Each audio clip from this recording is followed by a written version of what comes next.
आज हम संविधान सभा को आगे की तरफ चलते हैं। ठीक है बबुआ, चलो दोस्तों, कैसे हैं आप लोग? बढ़िया है। संविधान सभा का अब चुनाव होने वाला है। क्या होने वाला है? 1946 में संविधान सभा का चुनाव होगा। तो अब यहां से चर्चा करते हैं। कल हो चुका है, अब इसके आगे की तरफ की चर्चाएं अब हम यहाँ पे करने। दोस्तों क्या हुआ कि जब 1946 में संविधान सभा के क्या हुए, चुनाव हुए, तो मुस्लिम लीग भाग लेगी कि नहीं लेगी? सर बिल्कुल लेगी, कल आपने बताया था। तो इसमें इस चुनाव में मुस्लिम लीग ने भाग लिया। मुस्लिम लीग ने क्या किया? मुस्लिम लीग ने भाग लिया। अब मैंने क्यों बताया था कि मुस्लिम लीग ने क्यों भाग लिया? क्योंकि मुस्लिम लीग का मानना यह था कि अंग्रेज हमें नहीं दे पा रहे पाकिस्तान, अंग्रेज हमारी बात को नहीं मान रहे हैं, तो क्यों ना हम चुनाव लड़ें, चुनाव जीतें, और चुनाव जीतने के बाद अपनी बात को हम संविधान सभा में रखेंगे। तो 1946 के चुनाव में आपके मुस्लिम लीग भाग ले रही है। कितनी सीटें थी बाबा? तो आप कहोगे सर 389 सीटें थी। मैंने कहा ठीक है। कितनी सीटें थी?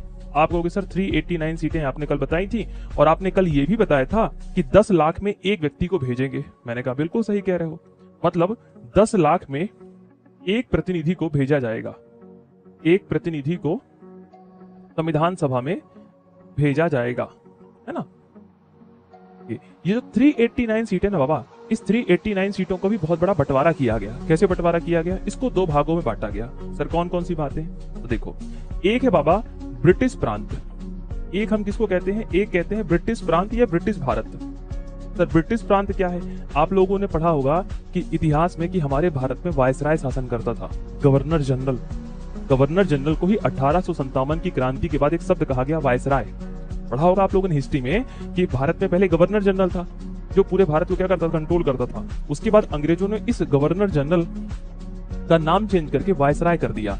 तो ब्रिटिश भारत किसे कहते हैं? ब्रिटिश भारत बबुआ उसे कहा जाता है जो आपके क्या करता है, जो आपके उस समय संपूर्ण अंग्रेजों के नियंत्रण में भारत था। तो नाम ही पड़ गया ब्रिटिश प्रांत, मतलब जहां पर डायरेक्ट अंग्रेज कंट्रोल कर रहे हैं, उसे क्या कहा गया? उसे कहा गया ब्रिटिश प्रांत। क्लियर? एक ऐसा क्षेत्र है जहां पे राजा महाराजा शासन कर रहे हैं, देशी रियासतें। क्या कहा गया? देशी रियासतें कहा गया। क्या कहा गया? देशी रियासतें कहा गया। तो ब्रिटिश प्रांत हो गया और देशी रियासतें। तो देशी रियासत मतलब जहां पे राजा महाराजा।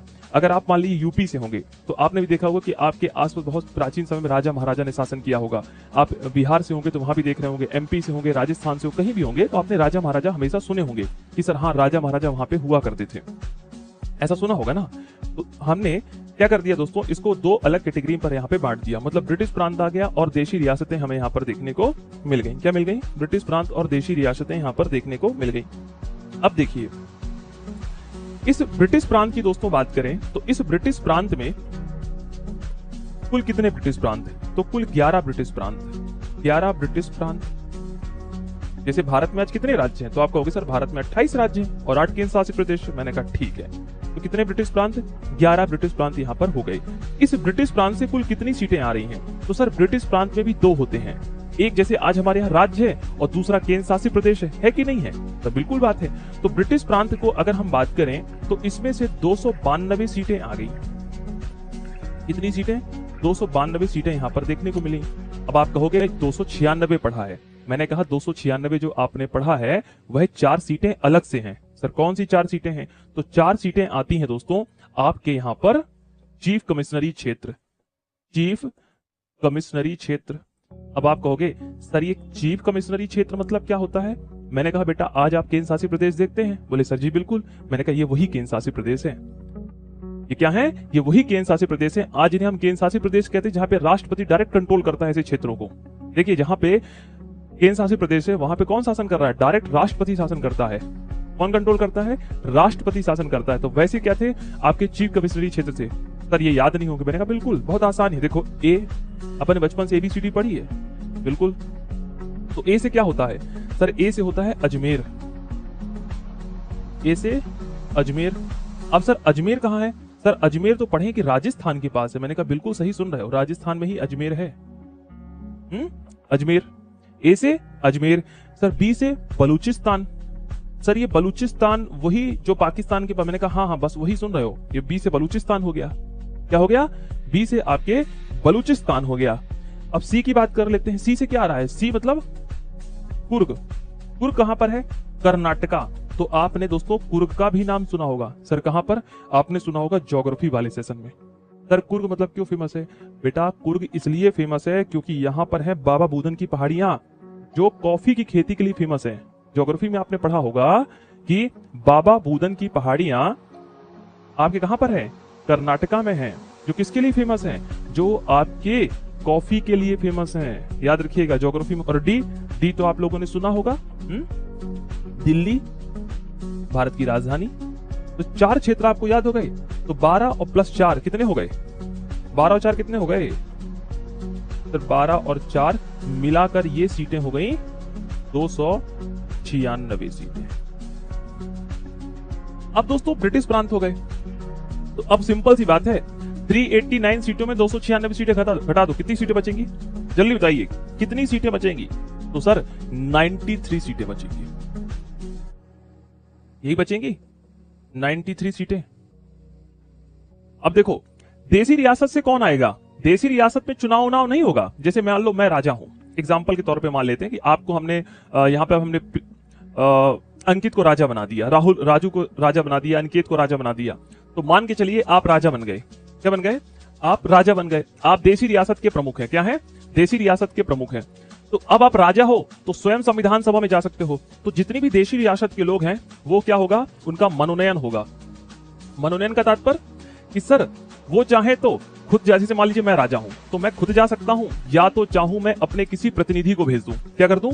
किसी प्रतिनिधि को भेज दूं। अब देखो अंग्रेजों की बहुत बड़ी चाल थी। क्या थी दोस्तों? अंग्रेजों की बहुत बड़ी चाल थी। क्या चाल थी? वो नहीं चाहते थे कि कभी संविधान सभा बने। सर क्यों? क्योंकि दोस्तों उन्होंने राजाओं को क्या कर दिया? जितने भी देशी रियासतें थी उन सभी देशी रियासतों को कह दिया कि आप लोगों का क्या होगा? मनोनयन होगा। क्या होगा? आप लोगों का मनोनयन होगा। और मनोनयन में दोस्तों कोई भी राजा महाराजा नहीं चाहेगा कि मैं संविधान सभा में जाऊं। क्या तुम चाहोगे? आज आपको देखकर कि पूरी प्रजा डर जाती है, कल तुम्हारी कोई वैल्यू न रहेगी। क्यों? क्योंकि पूरे भारत में शासन रहेगा किसका? प्रधानमंत्री का, मुख्यमंत्री का राज्यों में शासन रहेगा। तो राजा को कौन पूछेगा? तो राजा कभी नहीं जाएगा। तो अंग्रेज कभी चाहते ही नहीं थे कि देशी रियासतें शामिल हों, इसलिए देशी रियासतों को क्या कर दिया? मनोनयन कर दिया। क्या कर दिया? मनोनयन कर दिया कि आपकी इच्छा हो तो आइए और आपकी इच्छा ना हो तो मत आइए। आपकी इच्छा हो तो आइए और आपकी इच्छा ना हो तो मत आइए। तो इस तरीके से यहां पर जो ब्रिटिश प्रांत है, चीफ कमिश्नरी क्षेत्र है, अंग्रेज क्या बोले? देखो अंग्रेज कहने देखो जो ब्रिटिश प्रांत है ना, इस पर नियंत्रण हमारा है, हमारे लोग यहां से चुनाव लड़कर जाएंगे। और देखो दोस्तों जो राजा महाराजा है इनको हम कुछ नहीं कह सकते हैं। क्यों नहीं कह सकते? क्योंकि तुम्हारे राजा महाराजा ने 1857 की क्रांति में विद्रोह किया था। तो भाई हम राजाओं को नहीं छेड़ेंगे। हम समझ रहे थे, नेहरू जी समझ रहे थे, सरदार पटेल समझ रहे थे, महात्मा गांधी समझ रहे थे, ये तो चाल है अंग्रेजों की। क्योंकि जब तक देशी रियासत शामिल नहीं होगी तब तक अखिल भारतीय संघ बनेगा ही नहीं। क्या नहीं बनेगा? अखिल भारतीय संघ नहीं बनेगा। और उसी तरीके से बात है दोस्तों कि शादी हो और शादी में ये कहा जाए दूल्हा पहुंच जाएगा, है लड़की की इच्छा हो तो आ जाए, लड़की की इच्छा ना हो तो ना आए। अभी बताओ शादी भी लड़की के बिना होगी? दूल्हा बेचारा बैठा है पूरा लगा वगा के मंडप में कि भैया दुल्हन आएगी। अब दुल्हन की इच्छा है, मन है कि आना हो तो आए, आ गई तो विवाह हो जाएगा, और नहीं मन है तो भरो बैठा रहे लड़का। ऐसा थोड़ा होगा। तो ब्रिटिश प्रांत तो पहुंच जाएगा। ये अपनी 296 सीटों में चुनाव तो होगा यहां पर, यहां तो कोई दिक्कत नहीं है। पर क्या ये देसी रियासतें जाएंगी? तो देसी रियासतें बहुत दोस्तों क्या करेंगी? सोचेंगी कि जाएं कि ना जाएं, जाएं कि ना जाएं। पर चुनाव तो होना है। अब चुनाव होगा। अब देखिए अब बड़ा मजा आने वाला है। अब देखो चुनाव कराते हैं। संविधान सभा का चुनाव हुआ। चुनाव के बाद परिणाम आते हैं। क्या आते हैं? चुनाव के बाद परिणाम आते हैं कि नहीं आते? जी सर आते हैं परिणाम। अभी आप सर आते हैं परिणाम।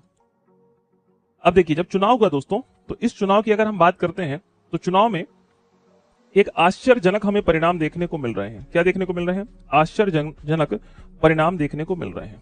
कितनी सीटें थी सर? 389 सीटें यहां पर कंसीडर की गई थी।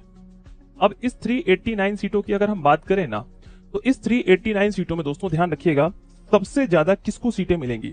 सर सबसे ज्यादा सीटें यहां पा गई कांग्रेस, क्योंकि कांग्रेस का भारतीय राष्ट्रीय आजादी में सबसे बड़ा योगदान था। तो कांग्रेस को मिली 208 सीटें। किसको मिली? कांग्रेस को मिल गई 208 सीटें। अब दोस्तों यहां पे जो सबसे बड़ी पार्टी को कितनी मिल रही सीटें? 208 सीटें किसको मिल रही हैं? कांग्रेस को मिल रही हैं। और यहीं पर मुस्लिम लीग जो दूसरी सबसे बड़ी पार्टी उभर कर आ रही थी और मुस्लिम लीग ने सोचा कि यार हम इसलिए चुनाव लड़ लेते हैं कि हो सकता है खुदा ना खास्ता हम सीटें ज्यादा प्राप्त कर लें। और दोस्तों इनको मिली 73 सीटें। कितनी? 73। और इनको मिल गई 208। अब दोस्तों कुछ निर्दलीय लोग चुनाव लड़े। निर्दलीय जानते हो कि ना हमें कांग्रेस के साथ जाना है ना मुस्लिम लीग के साथ जाना है, निर्दलीय चुनाव लड़े। आप लोग देखते होंगे कि बहुत सारे आप लोगों के आसपास ऐसे लोग हैं जो निर्दलीय चुनाव लड़ते हैं। और कुछ भारत में छोटी छोटी पार्टियां भी थी, छोटी छोटी पार्टियां उस समय। हाँ, निर्दलीय उसे कहा जाता है जो किसी भी पार्टी में शामिल ना हो। जैसे बहुत सारे लोग हैं जो कांग्रेस से भी चुनाव नहीं लड़ते, भाजपा से भी चुनाव नहीं लड़ते, तो उनका अलग अलग है। तो निर्दलीय की अगर हम बात कर लेते हैं तो निर्दलीय को यहां पर 8 सीटें मिल गई। कितनी सीटें मिल गई? 8 सीटें मिल गई। और छोटी छोटी जो पार्टियां थी उनको 7 सीटें यहां पर मिल गई। कितनी सीटें मिल गई? 7 सीटें। अब थोड़ा सा जोड़ो, 208, 73, 8, 7 जोड़ लीजिए। 8 8 16 होता है, फिर 24 1 25, 23 हो गया, 23 26, 389 सीटों का यहाँ पर आंकड़ा अगर आप देखेंगे तो इस 389 सीटों में से चुनाव कितनी सीटों में हो रहा है? 389 सीटों में चुनाव नहीं होगा दोस्तों, चुनाव होगा 296 सीटों में। तो 296 सीटों में क्यों होगा? अरे बबुआ इसलिए होगा क्योंकि 93 जो सीटें हैं ना वो राजा महाराजा के पास है। मैंने क्या कहा? इनका मनोनयन होगा, चुनाव नहीं होगा। अंग्रेजों ने चाल चल दी ना राजाओं के साथ कि राजा की इच्छा हो तो तुम आओ, न इच्छा हो तो मत आओ। तो ये कर दिया मनोनयन। क्या कर दिया? मनोनयन कर दिया कि आपकी इच्छा हो तो आओ। तो इसमें तो चुनाव होना नहीं है, तो बचा कितनी सीटें? 292 + 4 296 सीटों में होगा। ब्रिटिश भारत में चुनाव हो रहा है। तो ब्रिटिश भारत में जब 296 सीटों में चुनाव हुआ तो कांग्रेस को मिल गई 208 सीटें, मुस्लिम लीग को मिल गई 73 सीटें, निर्दलीय को मिल गई 8 सीटें और छोटी छोटी पार्टियों को मिल गई 7 सीटें। जोड़कर थोड़ा सा मुझे बताओ कितनी सीटें हो रही हैं? क्या 296 सीटें हो रही हैं? अगर ये आंकड़ा परफेक्ट बैठ रहा है तो सही है फिर चीजें। जोड़ के बताइए। 73, 8 और 7 कुल मिलाकर कितनी सीटें हो गई? कुल मिलाकर यहां पर हमें 296 सीटें देखने को मिल रही। कितनी सीटें? 296 सीटें यहां पर मिल रही हैं, है ना। अच्छा, मुस्लिम लीग क्यों भाग ले रही है? इसलिए मुस्लिम लीग भाग ले रही थी ना कि सर मुस्लिम लीग इसलिए भाग लेगी क्योंकि संविधान सभा में अच्छी सीटें हो जाएंगी तो अपनी पाकिस्तान की मांग कर लेंगे। कितनी सीटें मिल रही हैं? 73। अभी बताओ कांग्रेस से कितनी सीटें कम है इसके पास? तो आप कहोगे सर इसके पास तो मतलब हमें 2.5 गुना जाना पड़ेगा। 2.5 गुना सीटें किसके पास है? कांग्रेस के पास है। और बताओ अगर कांग्रेस के पास 208 सीटें हैं तो कभी पाकिस्तान बन पाएगा? कभी नहीं बन पाएगा। सर क्यों नहीं बन पाएगा? क्योंकि किसी भी प्रस्ताव को पास कराने के लिए बहुमत चाहिए। बहुमत किसके पास है? पूरा बहुमत रखा है कांग्रेस के पास। मतलब पाकिस्तान का अगर ये प्रस्ताव संविधान सभा में लेकर भी आएंगे तो पाकिस्तान बनेगा ही नहीं, क्योंकि बहुमत चाहिए ना, आंकड़े चाहिए। और आंकड़ों में किसके पास? 73 सीटें हैं। और रीजन ये हुआ दोस्तों, जो छोटी छोटी पार्टियां थी ना 7, ये भी जाकर कांग्रेस से मिल गई। क्या हो गई? कांग्रेस से मिल गई। तो कांग्रेस बहुत बड़ी लीड में बैठी हुई है और मुस्लिम लीग को समझ में आ रहा है कि यार हमारे साथ तो बिल्कुल क्या हो गया? लोचा हो गया। मतलब इज्जत जो चाहिए थी वो इज्जत मिल ही नहीं रही। अब एक बात समझिए, प्रश्न ये होगा कि क्या सर संविधान सभा में प्रत्यक्ष चुनाव हुआ? प्रत्यक्ष का तात्पर्य किसे कहते हैं? जैसे मान के चलो अभी हमारे यहाँ सांसद और विधायक का चुनाव होता है, लोकसभा, राज्य की विधानसभा, हम सब लोग वोट डाले जाते हैं। तो क्या संविधान सभा में प्रत्यक्ष चुनाव हुआ? मतलब देश की जनता ने डायरेक्ट वोट किया? नहीं, कभी भी डायरेक्ट देश की जनता ने वोट नहीं किया। तो आप कह सकते हो सर इनडायरेक्ट चुनाव हुआ। कैसा चुनाव हुआ? अप्रत्यक्ष चुनाव हुआ। सर अप्रत्यक्ष चुनाव में कौन भाग लिया होगा? दोस्तों अंग्रेज बड़े होशियार थे। हालांकि अंग्रेज क्या पूरे विश्व में ऐसा ही चल रहा था उस समय। वोट देने का अधिकार उन्हीं को दिया गया जो टैक्स भर रहे थे। मतलब सर जो टैक्स की श्रेणी में आ रहे थे, ऐसे लोगों को वोट देने का अधिकार दिया गया जो लोग आपके नगर निगम और पंचायती राज में बड़े बड़े पदों पर बैठे हैं। मतलब ऐसे लोगों को, मतलब बहुत सीमित लोगों को वोट देने का अधिकार दिया गया। क्राइटेरिया फिक्स कर दिया कि ब्रिटिश भारत में वही लोग वोट करेंगे जो इस दायरे में आते होंगे। अंग्रेज होशियार थे, उन्होंने पूरी देश की जनता को वोट देने का अधिकार नहीं दिया, जैसे आप सभी लोग, हम लोग विधानसभा लोकसभा के वोट करते हैं। तो अप्रत्यक्ष रूप से क्या हुए? चुनाव हुए। पहली बात तो ये ध्यान रखिएगा। अच्छा, हम बात कर लेते हैं जब संविधान सभा के चुनाव हुए तो किस आधार पर चुनाव हुए। जो चुनाव की प्रणाली थी उसको बोलते हैं आपके अनुपातिक प्रतिनिधित्व की एकल संक्रमणी मत पद्धति। में राष्ट्रपति का अनुपातिक प्रतिनिधित्व लिखा हुआ है। तो इस सेशन को, इस टॉपिक को मैं आपको राष्ट्रपति वाले सेशन में पढ़ाऊंगा। कहां पढ़ाऊंगा? कि राष्ट्रपति के चुनाव की प्रक्रिया पढ़ाऊंगा, क्योंकि हम इसको बहुत डिटेल में वहां पे पढ़ेंगे। समझ लीजिए, मैं आपको शॉर्ट चीज से बता देता हूं क्या होता है। जैसे मान के चलिए आपको कहीं पिकनिक में जाना है, आपके 5 दोस्त हैं, ठीक है। अब आपने फिक्स कर रखा है कि नहीं भाई मैं तो इसी व्यक्ति के साथ जाऊंगा पिकनिक पे। अगर ये व्यक्ति मेरे साथ जाना चाहेगा तो जाएगा, नहीं तो मैं नहीं जाना चाहूंगा। एक प्रक्रिया ये हो गई। दूसरी प्रक्रिया ये हो गई कि आपने 5 दोस्तों में सबसे पहले अपने एक दोस्त को फोन लगाया, उसने मना कर दिया, फिर दूसरे को फोन लगाया, आपने मना कर दिया, क्योंकि आपका मानना था इन 5 में कोई भी तैयार हो जाए तो मैं चलूंगा। अनुपातिक प्रतिनिधित्व में ऐसा ही होता है। जब हम वोट करने जाते हैं तो वोट हम करते हैं आपके सीक्वेंस वाइज, मतलब हमें सबसे पहले कौन व्यक्ति पसंद है तो हम इसको वोट करेंगे। अच्छा, ये व्यक्ति नहीं जीता तो फिर हम सेकंड स्थान पर, मतलब हम प्रायोरिटी बेस्ड वोट करते हैं यहाँ पे, first, second, third, fourth, fifth. और अभी अपन लोग जो वोट करने जाते हैं वो क्या करते हैं, 5 लोग अपने सामने खड़े रहते हैं, अपन किसी एक को जाके बटन दबा देते हैं। ऐसे ही करते हैं ना। विधानसभा के जो अपने वोटिंग की होगी, अपने क्षेत्र में सरपंच का वोट डाला होगा आप लोगों ने, नगरीय निकाय, पंचायती राज, लोकसभा, विधानसभा, तो आप लोग क्या करते हो, 10 लोग खड़े, किसी एक को जाकर वोट कर दिया। उसको बोलते हैं पहला खंबा छूना, फर्स्ट पास्ट दी पोस्ट सिस्टम। क्या बोलते हैं, हिंदी में बोलते हैं पहला खंबा छूना, फर्स्ट पास्ट दी पोस्ट सिस्टम। वो होता है 4 लोग खड़े, 4 में से किसी एक को आपने वोट डाल दिया।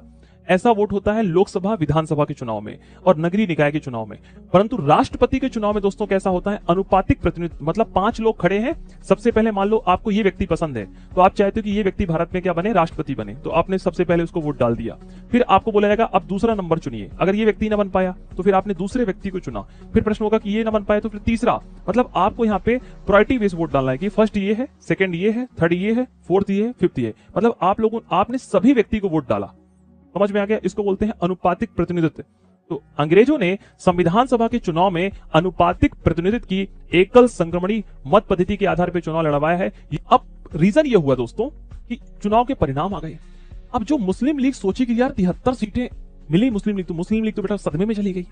यार ये बताओ, मतलब अंग्रेज अब तो अपन को इज्जत दे ही नहीं रहे हैं जो इज्जत चाहिए, और इज्जत भी नहीं दे रहे। और दूसरी बात तो अपन यार अपना भांडा फोड़ हो गया। भांडा फोड़ मतलब क्या है कि अपन सोचे थे कि अपन को बहुत लोग पसंद करते हैं, पसंद किए, 73 सीटें आई हैं, और कांग्रेस को देखो 208 सीटें हैं।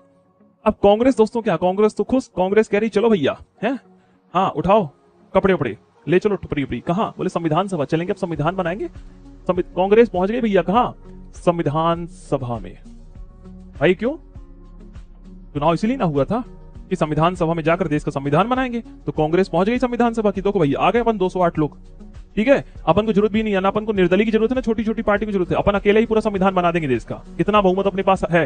अंग्रेज जान रहे हैं कि इनके पास तो ऑलरेडी बहुमत है, इनको राजा महाराजाओं की भी आवश्यकता नहीं है, देशी रियासतों की।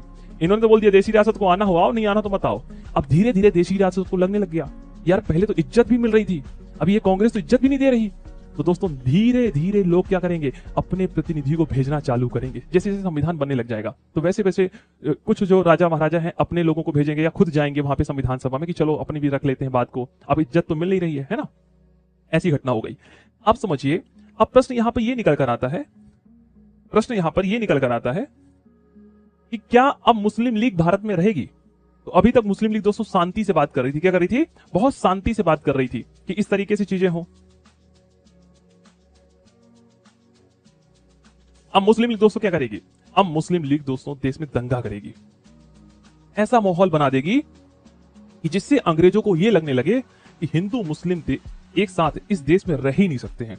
उसके लिए क्या करना पड़ेगा, दंगा करना पड़ेगा, उसके लिए तलवारें निकालनी पड़ेंगी, उसके लिए लोगों को मारना पड़ेगा, उसके लिए क्या करना पड़ेगा, ऐसी स्थिति पैदा करनी पड़ जाएगी कि लोगों की देखकर आत्माएं कांप जाएं। अंग्रेजों ने दोस्तों ऐसा कुछ करना पड़ेगा। तो अब मुस्लिम लीग क्या करेगी, अब मुस्लिम लीग दोस्तों प्रत्यक्ष कार्यवाही दिवस मनाएगी। क्या मनाएगी, प्रत्यक्ष कार्यवाही दिवस। जब मुस्लिम लीग ने प्रत्यक्ष कार्यवाही दिवस मनाया तो उसने ठान लिया कि अब पाकिस्तान तो एनी हाउ कंडीशन में चाहिए, मतलब चाहिए, इससे बिना हम समझौता कर ही नहीं सकते हैं। तो मेरा प्रश्न यह है, क्या मुस्लिम लीग के लोग संविधान सभा में जाएंगे, नहीं जाएंगे।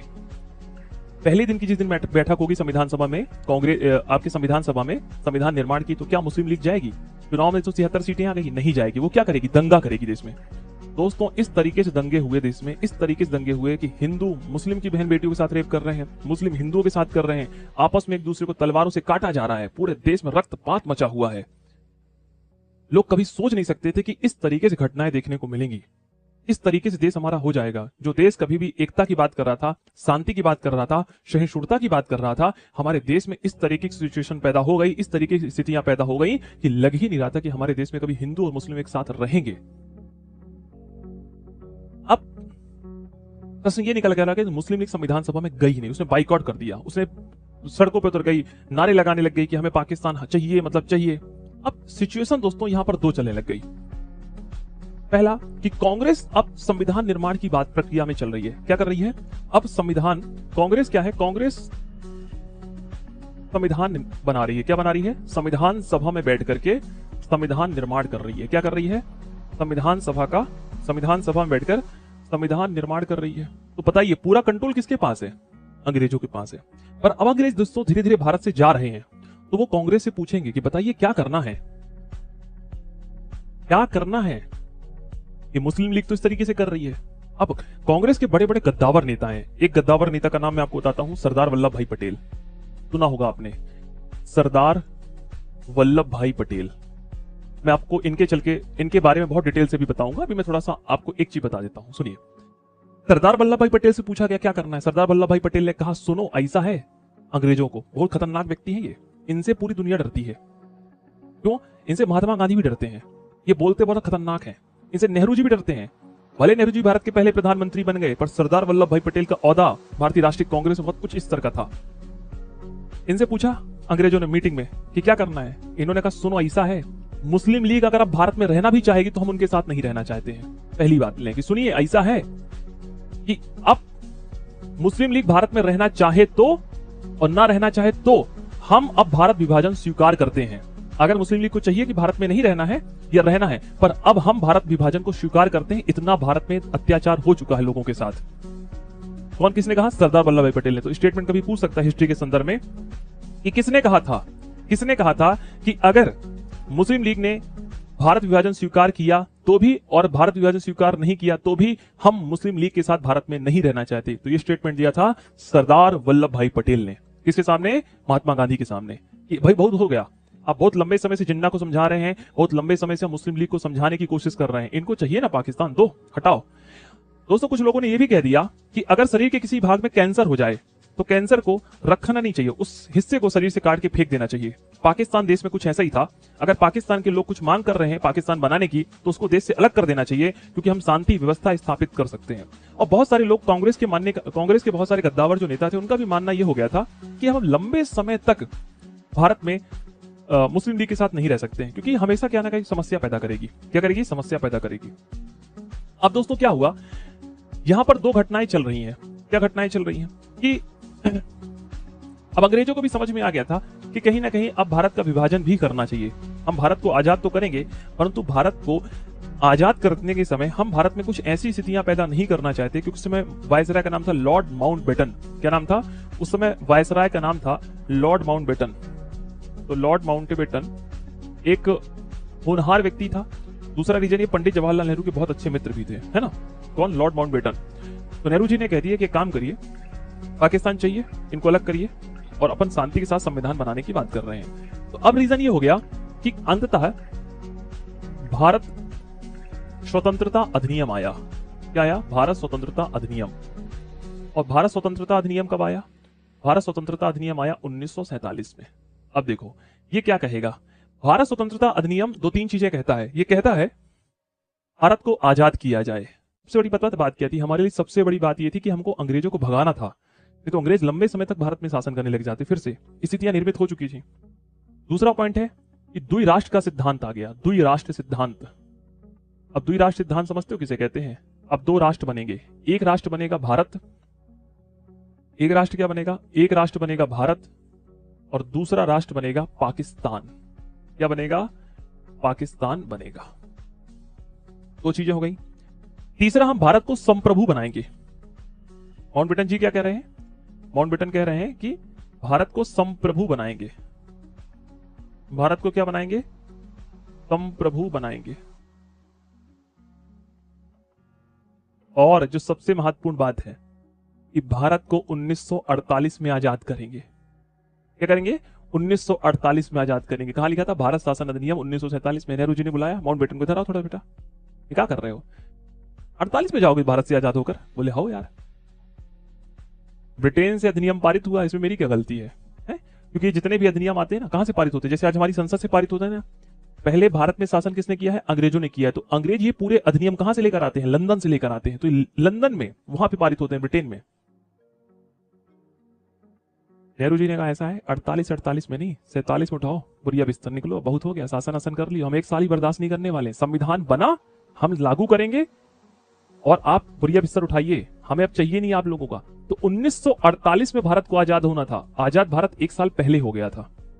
ठीक है, ध्यान रखिएगा, इतनी सारी चीजें कही गई। अब देखो अच्छा एक बात और भी कह दी गई कि जब तक दोस्तों अंग्रेजों का एक अधिनियम था जिसे हम कहते हैं भारत शासन अधिनियम 1935, है ना, क्या कहते हैं, भारत शासन अधिनियम, अंग्रेजों का एक अधिनियम था भारत शासन अधिनियम 1935।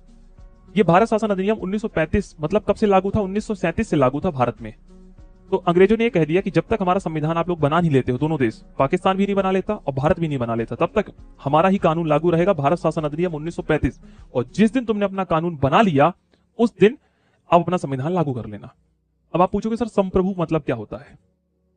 संप्रभु का तात्पर्य मैं एक चीज बताऊं आपको, संप्रभु का तात्पर्य क्या है कि जैसे मान के चलो ये आपका घर है कि नहीं है?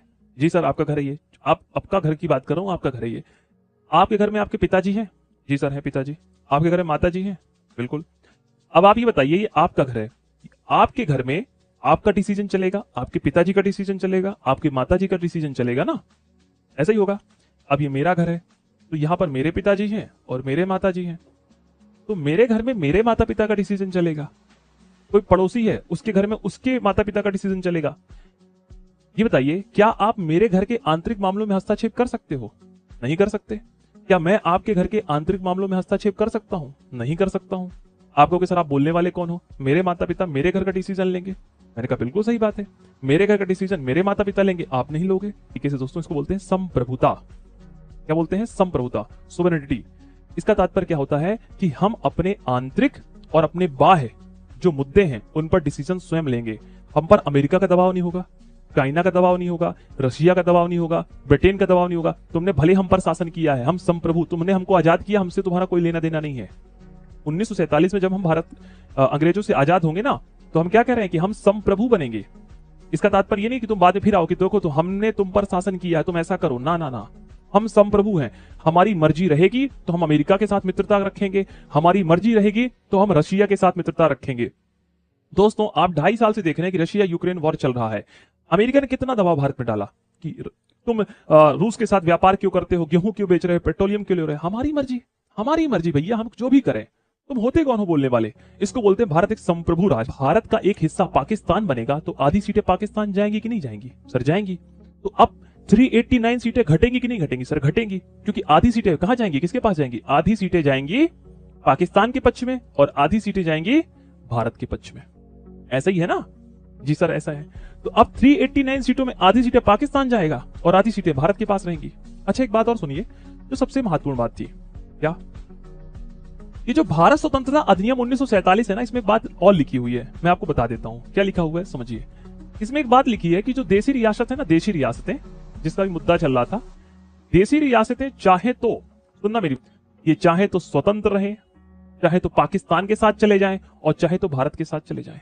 हमारे लिए लोचा हो गया, चाहे बहुत सारे लोग चले जाएंगे पाकिस्तान, दिक्कत नहीं खड़ी हो जाएगी। हमारे लोग बहुत सारी बड़ी बड़ी देशी रियासतें, हैदराबाद पाकिस्तान जाने की मांग कर रही थी, हमने कहा रुक जा बताते हैं भी तुमको। तो देशी रियासतों के साथ क्या हुआ, अंग्रेजों ने क्या कर दिया, इनको कह दिया फ्री, आप चाहो तो अपना राजा महाराजा जैसे रह रहे तो वैसे ही रहो, कोई दिक्कत की बात नहीं है। चाहो तो आप भारत संघ में शामिल हो जाओ और चाहो तो आप पाकिस्तान के संघ में शामिल हो जाओ। ठीक है, ये किसमें कह दिया? ये कह दिया 1947 के भारत शासन अधिनियम में। हमने कहा ठीक है। अब दोस्तों जैसे ही भारत का विभाजन हुआ, क्या हुआ? भारत विभाजन हुआ। जब भारत विभाजन हुआ, अच्छा भारत विभाजन कब हो रहा है? तो आप सबको पता है भारत का विभाजन हुआ 15 अगस्त को। 15 अगस्त 1947 को भारत का विभाजन हुआ। और आप लोग पढ़ते आ रहे हैं कि एक रेखा खींची गई थी भारत और पाकिस्तान के मध्य, जिसे हम खूनी रेखा कहते हैं, अंग्रेजी में इसको बोलते हैं रेड क्लिफ रेखा। सुना होगा आप लोगों ने? जी सर पढ़ा है, रेड क्लिफ रेखा। रेड क्लिफ रेखा है ना, इसे खूनी रेखा भी कहा जाता है। क्या? खूनी रेखा। क्योंकि दोस्तों खूनी रेखा पता क्यों कहते हैं? क्योंकि इस रेखा में आज भी खून बह रहा है, आज भी खून बह रहा है। दो देशों के राजनेता मिलकर, हमारे देश में शासन कौन कर रहा है? राजनेता शासन करते हैं। पाकिस्तान में भी कौन शासन कर रहा है? राजनेता शासन कर रहे हैं। कभी सैनिकों की गलती नहीं है, वहां बैठे लोगों की गलती है दोस्तों, राजनेताओं की गलती है। वो भड़काते हैं कि जाइए युद्ध करिए। कभी हमारा हिस्सा हुआ करता था, आने वाले समय में हो सकता है कि मिला ले इसको वापस से, कि हो गई गलती हो गई, आ जाओ बेटा हो तुम हमारे, हम पिताजी है ना, हमें से अलग हुआ है ना, ये हमारा क्षेत्र ही है पाकिस्तान। पूर्वी पाकिस्तान, बांग्लादेश, ये अपने क्षेत्र हैं दोस्तों, भूलना नहीं चाहिए। इन फ्यूचर कभी इनको लगेगा तो मिला लेंगे वापस, टेंशन की बात नहीं है। तो आज भी दोस्तों इस क्षेत्र में क्या युद्ध हो रहा है, आज भी देखिए 4 लोग बॉर्डर में मरते हैं, हमारे जवान शहीद होते हैं, वहां के भी बॉर्डर के लोग मरते हैं, वो भी जवान शहीद होते हैं। खून आज भी यहां से क्या बह रहा है, इसी बोला गया रेड क्लिफ रेखा। तो एग्जाम में पूछा जाए कि रेड क्लिफ रेखा कब खींची गई है, तो आप लगा के आओगे 15 तारीख, आंसर है 17 तारीख। ध्यान रखना, बहुत सारे भ्रम तोड़ूंगा आप लोगों के, है ना, पढ़ाते समय। 17 अगस्त को खींची गई है, 17 अगस्त 1947 को। ध्यान रखिएगा कब खींची गई है, 17 अगस्त 1947 को रेड क्लिफ रेखा खींची गई है। 15 तारीख को अपन आजाद हो रहे हैं, तो अपन क्या मनाते हैं, स्वतंत्रता दिवस मनाते हैं 15 अगस्त को, है ना, मनाते हैं ना। अब पाकिस्तान बन गया, पाकिस्तान बन गया कि नहीं बना, पाकिस्तान बन गया, तो 389 सीटों का बंटवारा हुआ कि नहीं हुआ। अब 389 सीटें में बहुत सारी सीटें घट जाएंगी, आधी सीटें कहां जाएंगी, पाकिस्तान जाएंगी, और आधी सीटें कहां रहेंगी, आधी सीटें रहेंगी सर भारत में। कहां रहेंगी, भारत में रहेंगी। तो जब भारत में रहेंगी तो इन सीटों का क्या हुआ दोस्तों, इन सीटों का बंटवारा भी हमें देखने को मिल रहा है। क्या मिल रहा है, इन सीटों का हमें बंटवारा भी देखने को मिल रहा है। इसमें से कितनी सीटें बचेंगी अब दोस्तों हमारे पास, इसमें से अगर हम बात करें तो हमारे पास जो सीटों की संख्या रहेगी वो बिल्कुल कम हो जाएगी, क्योंकि बहुत सारी सीटें पाकिस्तान के पास भी जाएंगी और बहुत सारी सीटें भारत के पास रहेंगी। ये बताइए इतनी चीजें आपको समझ में आ रही हैं। कितनी थी, 389। कितनी थी, 389। जब विभाजन नहीं हुआ था तो कितनी देशी रियासतें थी भारत में, देखो 93 थी। ब्रिटिश प्रांत में कितनी थी, 292, 4 चीफ कमिश्नरी क्षेत्र थे। बलूचिस्तान कहां चला जाएगा, पाकिस्तान के पास चला जाएगा। बाकी अजमेर हमारे पास रहेगा, कुर्ग हमारे पास रहेगा, दिल्ली हमारे पास रहेगा। आज भी भारत में हिस्से हैं। तो यहां पे क्या हो गया, यहां पे सीटें 299 हो गई। 229 आज भी ब्रिटिश भारत में थी और 70 देशी रियासतों के पास थी।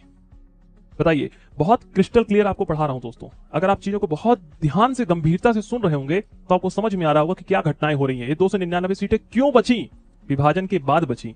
आधा हिस्सा पाकिस्तान के पास चला गया। चलो यहां तक की बात क्लियर हो गई, यहां तक की बात क्लियर, ठीक है। अब विभाजन हो गया। अब दोस्तों हो गए संविधान का बैठक। संविधान की बैठक हुई, पहली बैठक, दूसरी बैठक, तीसरी बैठक, चौथी बैठक, पांचवी बैठक चालू हो गई। अब दोस्तों संविधान का विभाजन, संविधान सभा बन गया, विभाजन भी हो गया। अब संविधान की बैठकें प्रारंभ हो गई। संविधान की बैठकें कब हुई, तो संविधान की बैठकें तो दोस्तों पहली बैठक, अब हम बात करेंगे संविधान सभा की पहली बैठक में मुस्लिम लीग ने भाग लिया था। आपसे ही पूछ रहा हूं, क्या संविधान सभा की पहली बैठक में मुस्लिम लीग ने भाग लिया था, नहीं लिया था सर, तभी तो पाकिस्तान बना है। ये सारे प्रत्यक्ष कार्यवाही दिवस मना रहे थे, ये दंगे कर रहे थे, तलवारें लहरा रहे थे रोड में। हिंदू भी ऐसा कर रहे थे, केवल मुस्लिम भर नहीं, दोनों साथ साथ ऐसा ही कर रहे थे, है ना। हाँ, बोले हमको रहना ही नहीं है। तो संविधान सभा की पहली बैठक कब हुई, संविधान सभा की पहली बैठक हुई 9 दिसंबर 1946 को। कब, 9 दिसंबर 1946 को। 9 दिसंबर 1946 को संविधान सभा की पहली बैठक हुई। दोस्तों संविधान सभा की पहली बैठक 9 दिसंबर 1946 को हुई।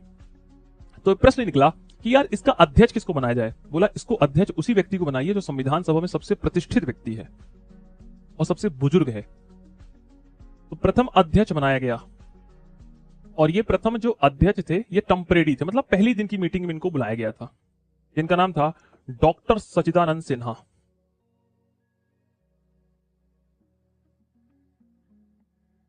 डॉक्टर सचिदानंद सिन्हा। देखिएगा, एसएससी ने क्वेश्चन पूछा है, ये बताइए संविधान सभा की जो पहली बैठक थी उसमें डॉक्टर सचिदानंद सिन्हा को अस्थायी अध्यक्ष बनाया गया, ये प्रावधान किस देश के संविधान से लिया गया है। क्योंकि दोस्तों हमने बहुत सारी चीजें विश्व के अनेक अनेक देशों से ली है, तो ये हमने दोस्तों लिया फ्रांस के संविधान से। कहां से लिया है, फ्रांस के संविधान से लिया। एक दिन की बैठक हुई 9 दिसंबर 1946 को, डॉक्टर सचिदानंद सिन्हा ने इसकी अध्यक्षता की। अच्छी बात है।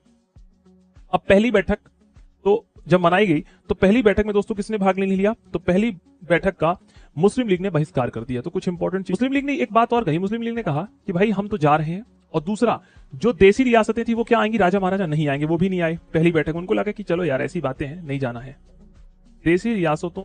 प्रश्न ये आता है कुल कितनी सीटें थी, 389 सीटें हैं। तो पहले दिन की बैठक में कितने लोग पहुंचेंगे, 389 कुर्सियां लगी हैं कि लोग पहुंचेंगे 389, कितने लोग, 211 लोग पहुंचे। तो हालांकि इतना डिटेल नहीं पूछेगा पर ठीक है जान लो 211 लोग पहुंचे थे, 11 लोगों ने भाग लिया। इस बात को लेकर बड़ा विवाद है, तो कहीं कहीं 214 मिलता है, कहीं कहीं 211 मिलता है। 211 लोगों ने भाग लिया। पहले दिन की बैठक क्लियर है। अब बात कर लेते हैं दूसरे दिन की बैठक। देखो, अब बात करते हैं दूसरी बैठक। देखिए, अब दूसरी बैठक कहना अच्छा नहीं होगा। क्यों नहीं होगा, पहले मैं आपको बता देता हूं। पहले दिन की बैठक अपन ने कब करा दी, 9 तारीख को करा दी। अब दूसरी जब हम बैठक कराएंगे 11 दिसंबर को, तो हम सीधे डेट के 11 दिसंबर 1946 को एक बैठक हुई संविधान सभा की। अब जब संविधान सभा की बैठक हुई 11 दिसंबर 1946 को, तो इस बैठक में क्या हुआ, इस बैठक में हमने स्थायी अध्यक्ष चुन लिया। क्या चुन लिया, स्थायी अध्यक्ष, कि अब हमारे भैया ये अध्यक्ष रहेंगे। और अध्यक्ष किसे बनाया गया, भारत के पहले राष्ट्रपति जिनका नाम था डॉक्टर राजेंद्र प्रसाद जी। कहां से हैं राजेंद्र बाबू, कहां से भैया, राजेंद्र प्रसाद जी हैं बिहार से। इन्हें बिहार गांधी कहा जाता है, ठीक है। हाँ, तो डॉक्टर राजेंद्र प्रसाद जी को हमने स्थायी अध्यक्ष बना लिया। दोस्तों, इसी दिन हमने अपना उपाध्यक्ष भी बना लिया। उपाध्यक्ष मतलब जैसे आप क्लास में मॉनिटर होते हैं ना, तो फर्स्ट मॉनिटर होता है, फिर सेकंड मॉनिटर होता है। तो मान लो किसी भी दिन अध्यक्ष डॉक्टर राजेंद्र प्रसाद जी नहीं पहुंच पा रहे, संविधान सभा में मीटिंग में भाग नहीं ले पा रहे हैं, तो इस दिन हम दूसरे दिन क्या कर लेंगे, उस दिन हम किसी दूसरे व्यक्ति से अध्यक्षता करा लेंगे। तो हमने बना दिया दोस्तों एससी मुखर्जी जी को उपाध्यक्ष। को बना दिया एससी मुखर्जी, एच.सी. मुखर्जी। दोस्तों, हमने 2 उपाध्यक्ष चुने। पहला चुना एससी मुखर्जी, तो बहुत सारी किताबों में केवल आप पढ़ोगे एससी मुखर्जी। मैं आपकी जानकारी के लिए बता देता हूं कि हमने 2 उपाध्यक्ष चुने थे। पहला चुना एससी मुखर्जी। अगर ये भी नहीं आ रहे तो टीटी कृष्णमाचारी, टीटी कृष्णमाचारी, ये दोनों ही एग्जाम में क्वेश्चन पूछे गए। कृष्णमाचारी। 18 दिसंबर की दोस्तों जो बैठक रही, उसमें हमने ये सब कर दिया। यहां पर संविधान सभा में चीजें क्लियर आ रही हैं सबको। ये सेकंड बैठक में क्या हुआ, इंपॉर्टेंट है। चलिए, अब दोस्तों ये हो गई 11 दिसंबर वाली बैठक। अब हम बात कर लेते हैं 13 दिसंबर 1946। 13 दिसंबर 1946। 13 दिसंबर 1946 की बात करते हैं, जो सबसे इंपॉर्टेंट है कि 13 दिसंबर 1946 को जो बैठक हुई दोस्तों, इस दिन पंडित जवाहरलाल नेहरू ने संविधान सभा के सामने, संविधान सभा के समक्ष के सामने उद्देश्य प्रस्ताव रखा। क्या रखा, उद्देश्य प्रस्ताव रखा। क्या रखा, उद्देश्य प्रस्ताव रखा। कब रखा, 13 दिसंबर 1946 को संविधान सभा के सामने रखा कि यह उद्देश्य प्रस्ताव है। अब प्रश्न यह होगा कि उद्देश्य प्रस्ताव आखिर क्या है, उद्देश्य। तो नेहरू जी ने कहा कि यह उद्देश्य प्रस्ताव यह है कि हमारे संविधान का उद्देश्य क्या है, ये इस पूरे प्रस्ताव में लिखा हुआ है। क्या लिखा है, हमारा जो उद्देश्य है ना, वो इसमें लिखा हुआ है। इस पूरे कागज में लिखा है कि हम संविधान क्यों बना रहे हैं, कैसा बना रहे हैं, और देश की जनता को क्या क्या इससे बेनिफिट मिलेंगे, लाभ मिलेंगे, ये हमारे इसमें लिखा है, उद्देश्य प्रस्ताव में लिखा हुआ है। कब रखा, 13 दिसंबर 1946 को। जैसे ही पंडित जवाहरलाल नेहरू ने उद्देश्य प्रस्ताव रखा, तो अंबेडकर जी ने नेहरू जी को रोका कि रुकिए। तो नेहरू जी ने कहा बताइए क्या हो गया, क्योंकि अंबेडकर जी बहुत ज्ञानवान व्यक्ति थे, बहुत ज्ञान। महू अंबेडकर नगर जिसे कहते हैं, वहां पर उनका जन्म हुआ है दोस्तों। बहुत पावन भूमि है। ऐसे महान व्यक्तित्व का जन्म जिस भूमि में होता है, वो भूमि अपने आप में धन हो जाती है। अंबेडकर जी को कभी पढ़िएगा दोस्तों, है ना, कभी पढ़िएगा आपको, तो आपको समझ में आएगा कि अंबेडकर जी किस महान व्यक्ति के हैं। लोगों ने अंबेडकर जी को आज किसी जाति से जोड़ लिया है, किसी धर्म से जोड़ लिया है। अंबेडकर जी ने रोका नेहरू जी को कि आप अभी उद्देश्य प्रस्ताव रख रहे हैं, इस उद्देश्य प्रस्ताव को रखिए, पर इसको पास मत होने दीजिए, क्योंकि कांग्रेस के पास बहुमत था। तो नेहरू जी ने कहा अच्छा देखिए, बहुत अच्छी बात बता रहा हूं, देखिए एक होता है ना ज्ञानवान व्यक्ति, ज्ञानवान व्यक्ति यही होता है। थोड़ा सा मैं आपको कुछ चीजें समझा देता हूं। देखिए, नेहरू जी किस पार्टी से गए हैं, कांग्रेस। कांग्रेस से कहां गए हैं, संविधान सभा में, संविधान सभा में। और पता है आपको, अंबेडकर जी का थोड़ा सा कांग्रेस के साथ तालमेल नहीं खाता था। इतिहास में आप पढ़ोगे, गांधी जी के साथ भी उनके थोड़ा विचार बिल्कुल अलग टाइप के थे। हाँ, और जो डॉक्टर भीमराव अंबेडकर जी चुनाव लड़के गए ना, डॉक्टर भीमराव अंबेडकर जी, मैं आपको आगे चलकर इनके बारे में बताऊंगा, कल हम इनके बारे में पढ़ेंगे डिटेल से। तो डॉक्टर भीमराव अंबेडकर जी जब संविधान सभा में गए, तो पता है आपको, कांग्रेस से नहीं गए थे। इनको चुनाव लड़ने का अधिकार पता किसने दिया था, मुस्लिम लीग ने दिया था। सीट थी मुस्लिम लीग की। बहुत ज्ञानी व्यक्ति हैं। इन्हें इस बात से कोई फर्क नहीं पड़ा कि तुम पाकिस्तान, क्योंकि अंबेडकर जी का मानना नहीं था ना कि अंबेडकर जी पाकिस्तान को कभी स्वीकार नहीं करते थे, कभी स्वीकार किया ही नहीं। देखिए कितनी बड़ी बात है, एक ही पार्टी में रहने के बावजूद भी अंबेडकर जी कभी भी नहीं चाहते थे कि पाकिस्तान बने। भले इनको मुस्लिम लीग ने दोस्तों क्या दी थी, सीट दी थी, तो चुनाव लड़ गए और जीत गए और आ गए संविधान सभा में, बोले तुमको पाकिस्तान चाहिए तुम मांगते रहो, मैं जाता हूं जब तक सो संविधान की बात करता हूं। अब ये 13 तारीख को जैसे ही नेहरू जी ने उद्देश्य प्रस्ताव रखा, अंबेडकर जी ने तुरंत रोक दिया कि रुकिए, अभी आप इसको पास मत करिए। सोचिए, नेहरू जी चाहते तो कांग्रेस में इस उद्देश्य प्रस्ताव को पास कर देते। क्यों? कांग्रेस के पास 208 सीटें हैं, मुस्लिम लीग की जरूरत भी नहीं है, और अंबेडकर जी स्वयं मुस्लिम लीग से चुनाव लड़कर आ रहे हैं यहां पर। परंतु अंबेडकर जी की बात को सुना गया क्योंकि वो इतने ज्ञानवान व्यक्ति थे। कहते ना, ज्ञान सबसे बड़ा होता है। और अंबेडकर जी ने तर्क दिया कि अभी मुस्लिम लीग नहीं है और अभी आप उद्देश्य प्रस्ताव पास करेंगे तो अच्छा नहीं माना जाएगा। तो नेहरू जी ने कहा यह बात भी बहुत अच्छी है। तो देखिए 13 दिसंबर 1946 को यह उद्देश्य प्रस्ताव रखा गया, पर यह पास नहीं हुआ। पास क्यों नहीं हुआ? क्योंकि अंबेडकर जी का मानना था कि जब तक मुस्लिम लीग नहीं आ जाती है संविधान सभा में तो आप इसको पास मत कराइए, क्योंकि इससे अलग बातें होंगी। फिर मुस्लिम लीग कहेगी कि हमारे बिना ही उद्देश्य प्रस्ताव पास करा लिया, हम तो थे ही नहीं, हम तो विरोध कर रहे हैं। और आने वाले समय में ऐसा लग रहा था कि मान जाएंगी चीजें, बैठ जाएंगी, तालमेल हो जाएगा, पर तालमेल हो ही नहीं पाए। फिर जब ये उद्देश्य प्रस्ताव रखा गया तो दोस्तों ध्यान रखिएगा, इस उद्देश्य प्रस्ताव में कुल कितने अनुच्छेद हैं? तो इस उद्देश्य प्रस्ताव में कुल 8 अनुच्छेद थे। कितने अनुच्छेद थे? 8 अनुच्छेद। मतलब क्या होता है सर? आर्टिकल।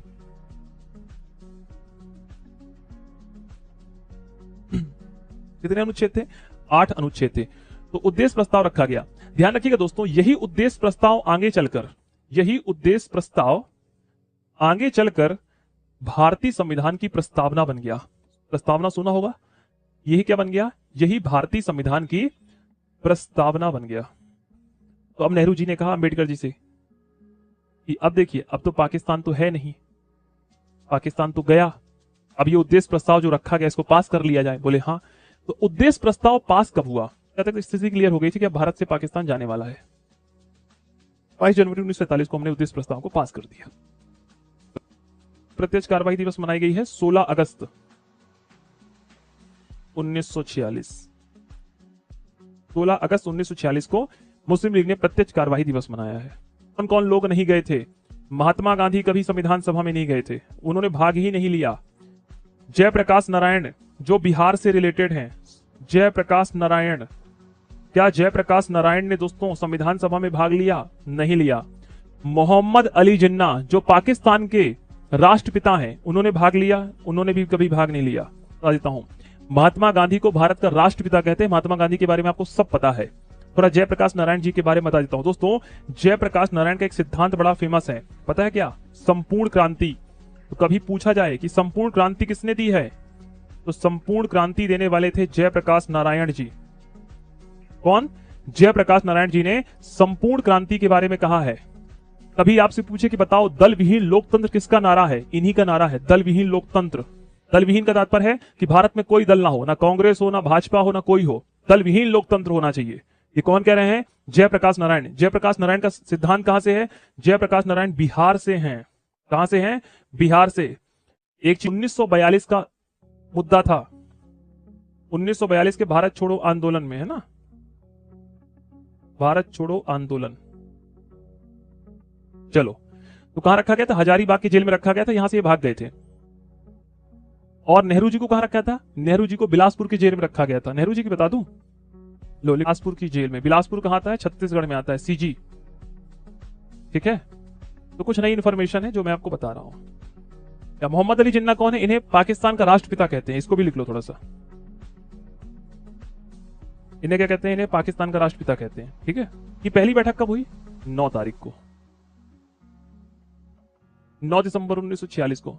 एक भ्रम ये है, तो पहला तो सही है तुम्हारा भ्रम, मैंने कहीं नहीं लिखा, देखो इसीलिए मैंने कहीं नहीं लिखा 11 तारीख को दूसरी, मैंने दूसरा शब्द यूज ही नहीं किया। और 13 तारीख में भी तीसरा शब्द यूज नहीं किया मैंने, क्योंकि जानबूझ के नहीं किया। आप सुनो कि 13 दिसंबर 1946 को तीसरी बैठक हुई है। आप यही पढ़ते आ रहे हो बचपन से, तो जब से आपने पॉलिटी पढ़ा है, इसको पहला, इसको दूसरा, इसको तीसरा। मैंने पहली लिखी, दूसरा तीसरा बोला ही नहीं। क्यों? ये आपका भ्रम है। 10 दिसंबर को भी बैठक हुई है और 12 दिसंबर को भी बैठक हुई है। सुनो मेरी बात को, अगर मैं ये कहता कि उद्देश्य प्रस्ताव संविधान सभा की तीसरी बैठक में रखा गया है, तो शायद रेलवे के लिए आंसर सही हो जाता। शायद रेलवे के लिए यह आंसर सही हो जाता कि तीसरी बैठक में उद्देश्य प्रस्ताव रखा गया था, जिसको आई थिंक आप बहुत सारे बच्चे पढ़ते हुए आ रहे हैं। पर मैं आपका भ्रम तोड़ देता हूं दोस्तों, ये तीसरी बैठक नहीं बल्कि पांचवी बैठक है। पहली, दूसरी, तीसरी, चौथी, पांचवी। सर आप इस बात को कैसे कह सकते हैं? मैं नहीं कह रहा हूं, मध्य प्रदेश लोक सेवा आयोग ने भी इसका आंसर यही माना है। एमपीपीएससी एक एग्जाम लेता है, एमपीपीएससी राज्य का सबसे बड़ा एग्जाम होता है, उसने कहा पांचवी बैठक है ना कि तीसरी बैठक है, क्योंकि 10 तारीख को भी बैठक हुई है, 12 तारीख को भी बैठक हुई है। इसीलिए मैंने इस शब्द को यहां पर उपयोग नहीं किया कि तीसरी बैठक है, कि इस बात में बड़ा विवाद हो जाता। तो 10 तारीख को, 12 तारीख को संविधान सभा की छोटी बैठक हुई है। कैसी बैठक हुई है? छोटी बैठक हुई है।